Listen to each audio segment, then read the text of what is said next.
Pleased to be joined by five-time Stanley Cup champion defenseman, former Oiler defenseman Charlie Huddy. Charlie, thanks so much for joining us. We know you're in Sports Saskatchewan. How are you doing?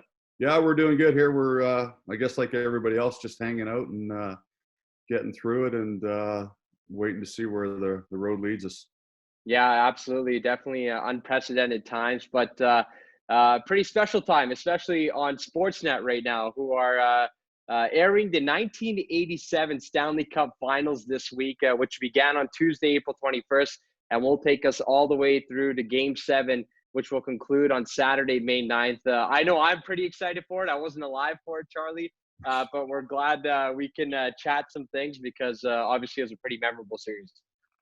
Yeah. You know what? It sure was. I think every time we got into the Stanley Cup Finals, they all had a different all had a different feeling, and obviously that one had a different feeling. We beat them in '85, so there was a little comeback from them. So I think everybody in the room was excited for that series, and obviously another chance to be able to win a Stanley Cup. Well, Charlie, the Oilers were back-to-back champions in '84 and '85, and you were ousted by your provincial rival in '86 in 7 games. But you guys built a tradition of winning and a culture in Edmonton. So before we dig into the series itself, what was the feeling in the room like heading into the Stanley Cup Finals and making the big dance once again? Well, you know what? I think everybody was excited. I think when you start the season, obviously it's your goal to get into the playoffs and then get into the Stanley Cup Final and to be able to win a Stanley Cup. And I think everybody in that room was just excited to get back. I think we realized that the team that we had, and like you said, we were used to winning a lot because of the players we had on our team and the chemistry that we had. And I think losing in '86 and not being able to get to the Stanley Cup Finals was disappointing for everybody in the room. Obviously, you go through a long, hard year, and your goal is to get there, and then be able to get back in '87 and to get back at it was pretty excited. So I think the guys in the room were ready to go and had a challenge in front of us and wanted to win another one. You mentioned that they were all different. What was the biggest difference? Do you think it was because you had a bit of a chip on your shoulder going into '87?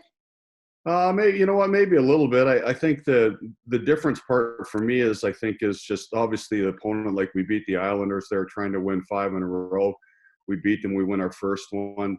And you go down the road on the other ones. There's a different feel that you go into each Stanley Cup Finals. And I think part of that is because quite a few of us were there for a lot of them. And then you bring in slots, would bring some new guys in maybe at the trade deadline or during the year, so you'd see some new guys that maybe had played a bunch of years in the NHL that never got to the Stanley Cup Finals. You could see how excited they were, so that brought a little more energy into not that we needed more energy, but it brought a little energy into the room, and you could see that they were excited, obviously, to get into the Stanley Cup Finals. So again, they all had a little different feel, and then the '87 one, obviously, because we had beat Philly in '85, and they were going to be, coming back at us and, trying to knock us off. And we were excited and ready for it.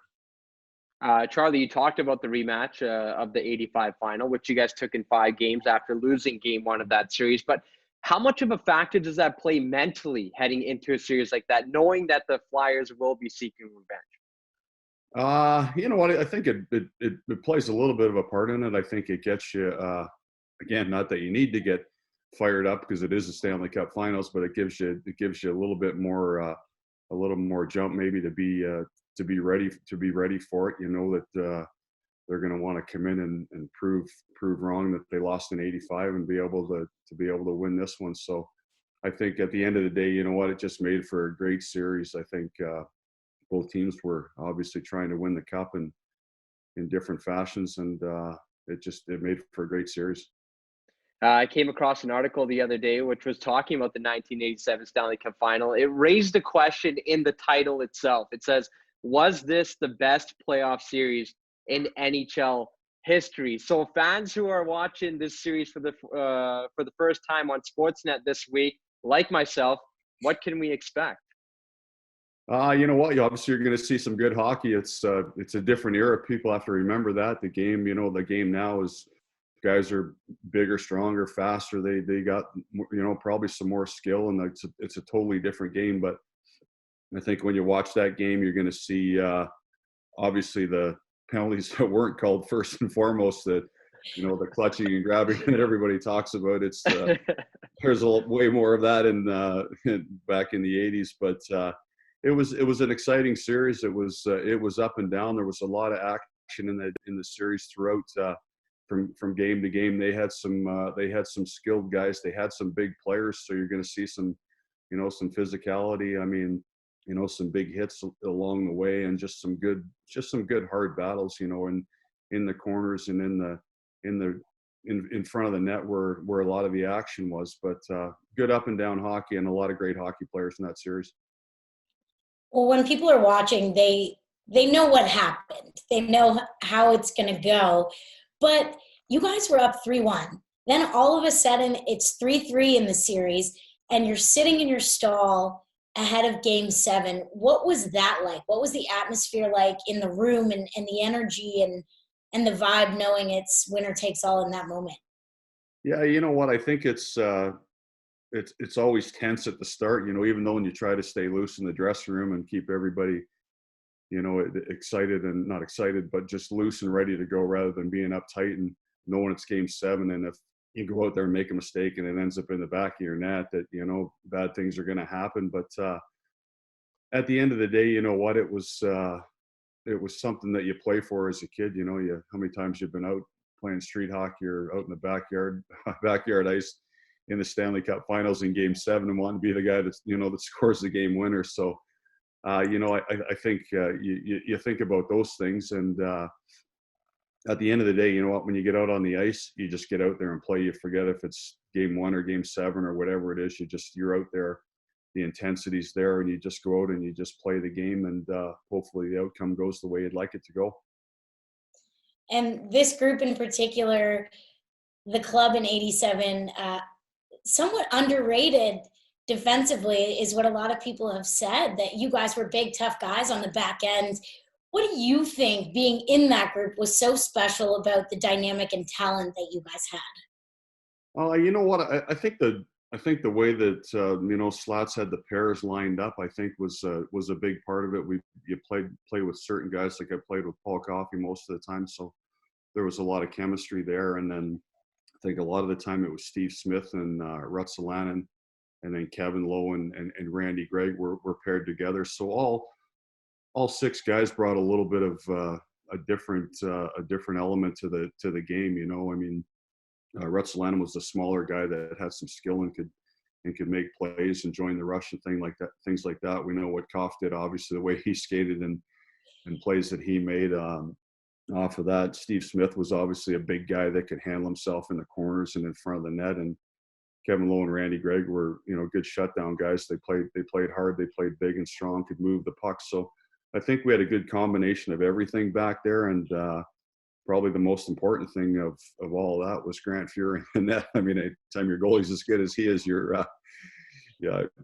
there's a good chance that some good things are going to happen.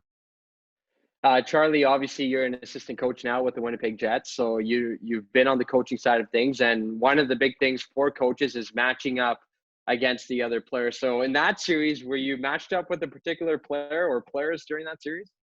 You know what, I don't think so. When I try to think back about it, it's been a while, obviously, but I don't think so. I think Slats was.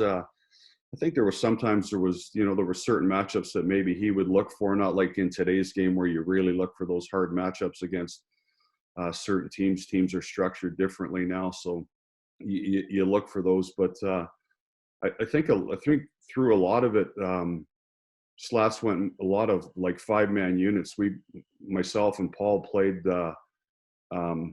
behind Gretz and Yari Curry and whoever was on, if it was Tick or whoever was on that left wing, only for the fact that obviously Paul was a great passer and could get into the rush and create way more offense. So I think it was more of that. It was, going with the 5-man units and being able to have some chemistry with the defense and our forwards playing together all the time. And I mean, there was times where, if teams were maybe trying to check Gretz or whatever, if they had somebody watching them that Slats might get away from that, but I think at the end of the day, we just rolled the lines and got out there and played, and everybody did the job they had to do. And now, of course, you brought up Grand Fear earlier, but Wayne Gretzky was quoted saying that Ron Hextall is probably the best goaltender I have ever played against in the NHL. Just when you think you'll bombard him, he comes up with the big saves. We always seem to get a 2-0 lead. Then he tightens up, plays really well, and doesn't give us anything. So obviously a great goaltender's duel. And Hextall was incredible in net, but he was also a real handful with his erratic behavior, to say the least. How do you and your team approach a challenge like that? Yeah, you know what?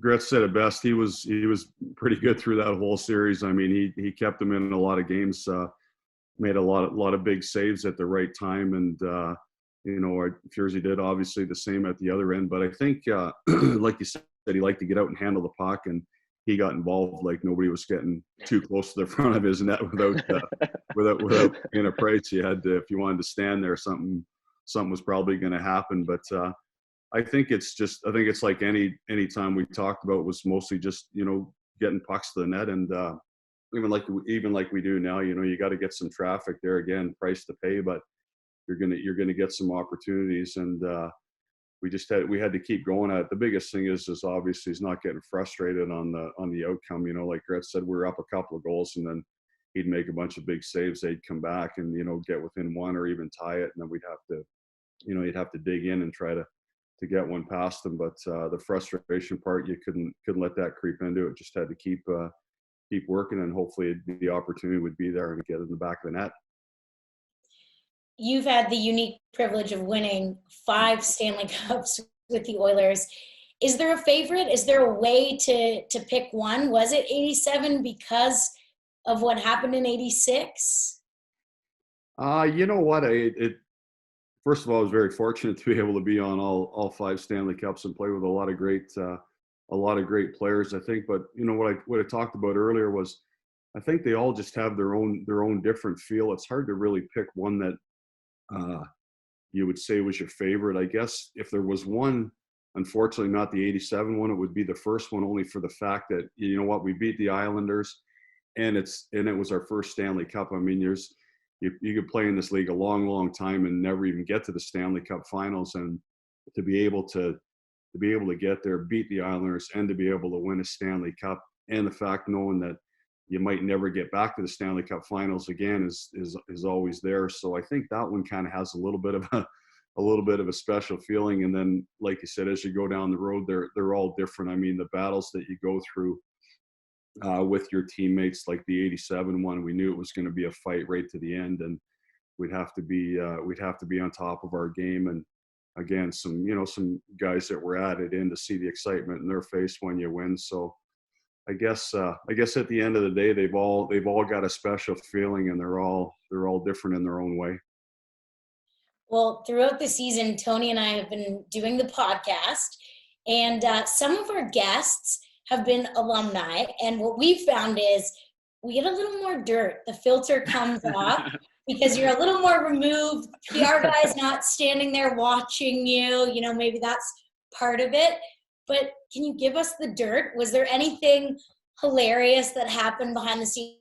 You know what? I mean, like I said before, it's been a long time. I'm sure there was a lot of stuff, crazy things that maybe happened as the series went on, just to be able to stay loose and stuff like that. But you know what? I think at the end of the day, we had a lot of fun in the room. We had that ping pong table in there. There'd be some big ping pong matches and a lot of battles going back and forth. But it was just the way the room was. We had a lot of great leaders in there, and we did have some fun, and probably a lot of them are kept behind closed doors for obvious reasons, but we did have some fun. You know what? You go through battles like that every day, and it's a long playoff run, and people think, well, you got to be intense every moment of the day, and when you're getting ready for the game. But it was, I think, for us in that room, I think it was a little bit different. We were pretty loose, and we were ready, not meaning that we weren't ready to go, but you had to stay loose. You can't, you're uptight and you're too tight to get out there, bad things are going to happen. So we had a good mix in that room that could keep everybody loose and fired up and ready to go. Who was the ringer on the pong table? Gary Curry was pretty good. Okay. He was probably the guy. I think Gretz thought he was pretty good, but he was just he was just okay. Well, he's good at other things, so that worked out. Yeah, exactly. Yeah, we'd rather have him better on the ice than on the ping pong table for sure. Well, you mentioned how unique it is to be able to get to the final that many times, to win that many times, and also to do it with the same club. Those were some prolific years. Where do those years and those experiences with the Oilers stack up in terms of your overall valued life experiences and the memories that you have to date?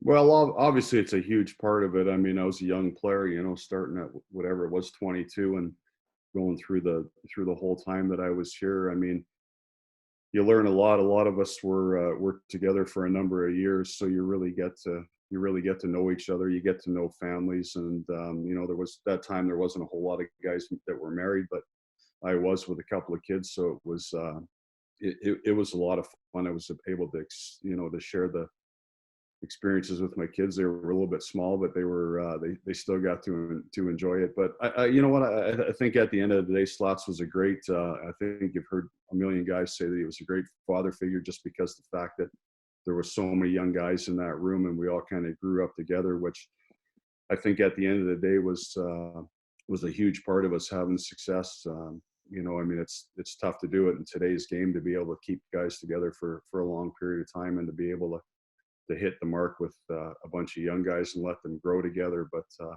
I think that was the biggest part. I think just the way, for me, the way Slats handled the room and handled guys, and made sure that guys were in line, and not being too strict, but did put the hammer down at the right time, and just lessons that you can take into life. The way he controlled the room. I know it's sporting, the family, whatever you want to say, but there's a lot of lessons, like you said, that you can take from the rink and take them into everyday life, which I did for sure.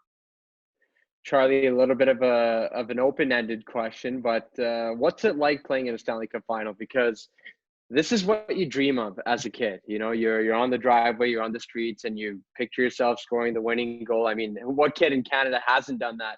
So yeah. Do you take it in the moment, or are you so laser focused at that time that none of that stuff kind of matters?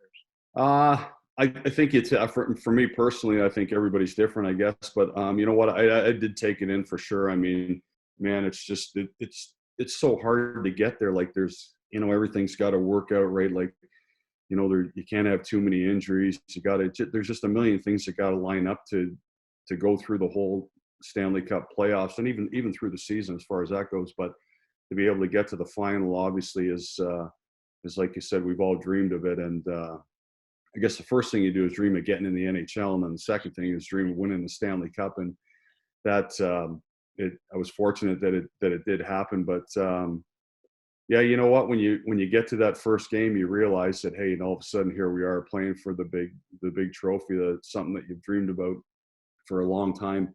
And again, once the game starts, it's a game. You go out there and play, and and as you get closer, I think when you go from game to game and you get closer to being able to win the Stanley Cup, I think you get a little bit more excited, realizing, wow, it's getting closer. I really got a good chance at this, and then. At the end of the day, it all lines up. But it's hard to describe the feeling that when you win that, because you've battled probably for 6 or 7 weeks through the playoffs, and you've battled with the same bunch of guys for 8 or 9 months, and it's a long tough grind. So you just kind of take everything in, and you realize the accomplishment that you've had to be able to win the Stanley Cup. Speaking of taking it in, now we're more than 30 years removed from it. You're still involved in hockey. When you look back now, does it resonate a little differently now that you've been involved in the game for so long, and you're looking back and you're thinking of the rarity and how special it really was?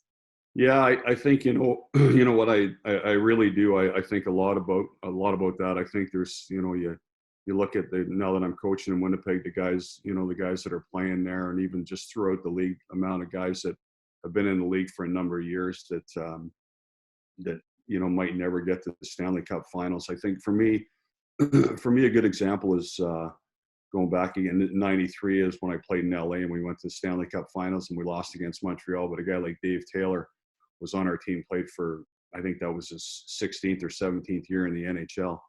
And it was the first time he'd been to the Stanley Cup Finals, So, you think about that. So I guess like you say, when I do look back at it, I feel very privileged to be able to participate in that many Stanley Cup Finals and to be able to win, because I realize how hard it is to be able to get there and how hard it is to win. And I see it now in the new era of hockey, how hard it is to, for the guys to be able to, perform night in and night out and to be able to win, because anybody can beat it and anybody on any given night, and you battle through it. So it's for me, like you said, it was special times, and I think the memories and the friendships that I have from going through all those cups with those guys are always everlasting for sure. Absolutely. And just stepping away from hockey for just a second, how about right now? How are you adjusting to life right now, Charlie? What have you been up to in self-isolation? How are you keeping busy? Yeah, I think I'm like everybody else. I think we're all anxious to see where it's going to lead, so we can kind of get on with a little bit of a normal life. But I've just been hanging out like everybody else in the house. When I came back to Fort Saskatchewan here and did some video for a little bit, preparing that maybe that something's going to happen, but there's no indication really what's going to happen. So we're kind of on hold and just trying to stay busy around the house. Now that we got some good weather, at least we can get outside and get some sun and some fresh air and stuff like that. But just like everybody else, waiting and hoping that we can move forward real soon here. Absolutely. Well, Oilers fans are definitely in for a treat throughout the rest of the next few weeks. Charlie, thank you so much for your time, and thank you for joining us. And Oilers fans, keep it locked in on EdmontonOilers.com, because we've got more interviews and lots of exciting content coming your way. And in case you missed it off the top, the next game, Saturday night, 8 Mountain Time, that's on Sportsnet West. And the 87 series will be wrapping up on May the 9th. So we've got a little bit more time where you can relish in the moment. And of course, you've now got the inside scoop from a man that was a part of all of the action, Charlie Huddy. Thank you again on behalf of Tony Brar and myself. Thanks for joining us. And Oilers fans, thanks for tuning in. Good. Thanks for having me, guys.